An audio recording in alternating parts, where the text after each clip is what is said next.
Hello বন্ধুরা, আজ নিয়ে চলে এসেছি গরমের দিনে ঠান্ডা ঠান্ডা দই লস্যি। দই লস্যি বানানোর জন্য ঘরে তৈরি করা টক দই 2 কাপ আমি দিয়ে দিচ্ছি, আর মিক্সারেই বানাবো ওর জন্য দিয়ে দিলাম। আর এই দইয়ের মধ্যে আপনারা কিনা দইও ব্যবহার করতে পারেন। আর ঠান্ডা ঠান্ডা ফ্রিজের জল দিয়ে দিলাম, ভাজা জিরের গুঁড়ো দিয়ে দিয়েছি, টেস্টটা আরও ভালো হবে।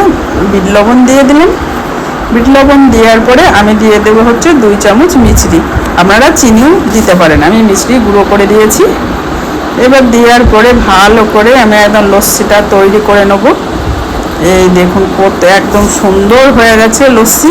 এবার 2টো গ্লাসে আমি ঢেলে নেব। এই একদম ঝটপট তৈরি হয়ে যায় দই লস্যি। এবার উপরে চাট মশলা দিয়ে পরিবেশন করব। বন্ধুরা, দারুণ লাগে গরমের দিনে ঠান্ডা ঠান্ডা দই লস্যি। কেমন হয়েছে অবশ্যই লাইক করে বলবেন, আর অবশ্যই চ্যানেলটাকে সাবস্ক্রাইব করে পাশে থাকবেন। আজকের মতো বাই।